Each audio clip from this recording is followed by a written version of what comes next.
Y en este caso creo que el primer mito que debemos borrar, porque algunos países piensan que es información estratégica para sus comunicaciones nacionales, en realidad no es eso, ¿no? O sea, no pasa nada si la base de datos no está en el país. En el caso de México, por decisión del comité, se estableció que la base de datos debería de estar en México, pero viendo la información que tiene la base de datos no pasaría nada si estuviera afuera. Lo único que hay es un número telefónico y un código de qué operador está atendiendo ese número cuando son números portados. Es una base de datos simplemente de referencia. Cada operador la descarga o la va armando con las portaciones de todos los días, y es la que ellos descargan y tienen en su red, es la que utilizan para enrutar las llamadas.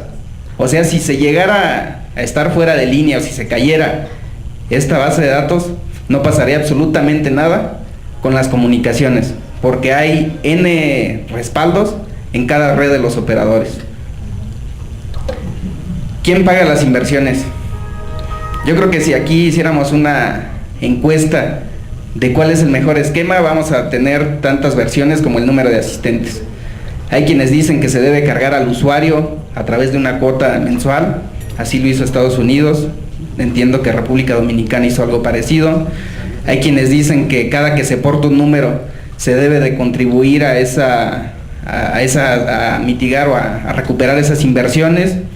Lo que hicimos en México es que lo que era actualización en las redes de señalización, cada operador debía cubrir esos costos. Y lo que es el trámite que tiene que ver con el administrador de la base de datos centralizada, se podía recuperar a través de cada aportación. El operador que recibía el número, el receptor, tenía derecho a cobrarle por esa transacción a su usuario, al que estaba ganando.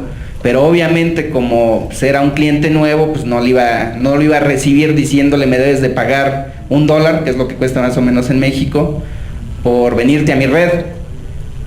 Lo que tenemos ahora es que ningún operador ha registrado tarifas por esta transacción de portabilidad, y la portabilidad ha sido gratis para los usuarios. Con eso ya tenemos el qué, las bases de hacia dónde debe de ir la portabilidad. Lo siguiente es definir cómo llegar a cumplir esas bases. Aquí creemos que fue muy importante involucrar a la industria a través del Comité Técnico de Portabilidad. La primera pregunta es: ¿a quiénes debemos invitar a este comité? A los fabricantes, académicos. En México decidimos que deberían de participar los que tenían numeración asignada solamente, o sea, como se dice coloquialmente, los que tienen vela en el entierro.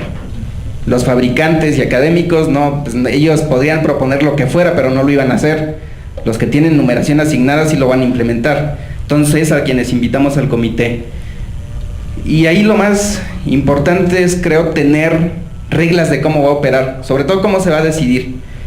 Y estaba el tema de si debería de ser por votaciones y si en votaciones era mayoría, pero cuando entrábamos a este tema de las mayorías, decía el operador que tiene el 70% de los móviles: oye, pero mi voto vale por 70. Y los demás decían: no, todos los votos deben de valer igual. Y tenemos, nada más para que se den una idea, en todo el país hay como 1000 concesiones de televisión por cable. No todos tienen telefonía ni números, entonces no participaban. Pero ¿qué pasa si solicitaban ese servicio de telefonía y participaban? Pues prácticamente iban a controlar. Entonces, para quitarnos de esta discusión de que si pesaban los votos o no pesaban, que si mayoría o no mayoría, dijimos que deberían de tomarse las decisiones por unanimidad. O sea, el operador más chiquito podía vetar una decisión en el comité. Una vez que no se alcanzaba esta unanimidad en el comité, la decisión se subía a la COFETEL, al pleno de la COFETEL, y se resolvía en definitiva, ¿no? Creo que esto le dio bastante agilidad al proceso, y al final se pudieron cumplir con los tiempos. Estábamos conscientes desde que se implementó la portabilidad que íbamos a tener que hacer cambios. De hecho, cuando se publicaron las reglas, ya venía un artículo transitorio que decía que transcurridos 6 meses después de implementar la portabilidad, íbamos a convocar nuevamente al comité para ver qué ajustes teníamos que hacer. Aquí encontré una frase, digo, no sé si este autor lo haya pensado para portabilidad, seguramente no, pero creo que aplica, y es que dice que la verdad es hija del tiempo, no de la autoridad. O sea, lo que quiero transmitir con esto es que definitivamente iba a haber errores que teníamos que corregir, y pues el chiste era que estuviera funcionando y sobre la marcha ver qué podíamos ir corrigiendo, ¿no? Y justamente ahora voy a ver un repaso de lo que creo que fueron aciertos y errores en la implementación de la portabilidad en México. El primer acierto, como yo les decía, y lo que definitivamente volveríamos a hacer si ahora estuviéramos implementándola, es tener un comité. Hay que tener a la industria involucrada desde el principio. Ellos son los que saben qué pueden hacer y no pueden hacer en sus redes. Entonces hay que tenerlos ahí y escucharlos. Un error fue no incluir a operadores sin numeración asignada, no en el comité, sino en las reglas per se.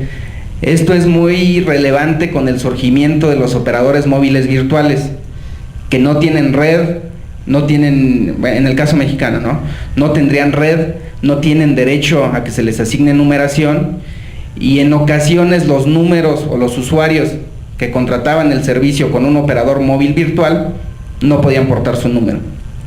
Esto ya lo corregimos después de estos 6 meses de experiencia y que volvimos a convocar el comité, y ahora ya se establecieron reglas para que en todo momento se garantice el derecho del usuario para poderse portar, incluyendo cuando está suscrito con un operador que no tiene numeración propia. Otro acierto, consideramos, es que no existen rechazos discrecionales. El donador, cuando le llega una solicitud de portabilidad de un cliente que se le va a ir, tiene derecho a rechazarla, pero si la rechaza, debe de mandar un documento en el que acredite por qué la está rechazando. O sea, no puede decir nada más, porque yo digo que me debes. Pues deberías de mandar, en su caso, un documento que efectivamente, en el que efectivamente se vea que me debes algo, ¿no? En el caso la deuda no, de México, la deuda no es causa de rechazo, pero por poner un ejemplo, ¿no?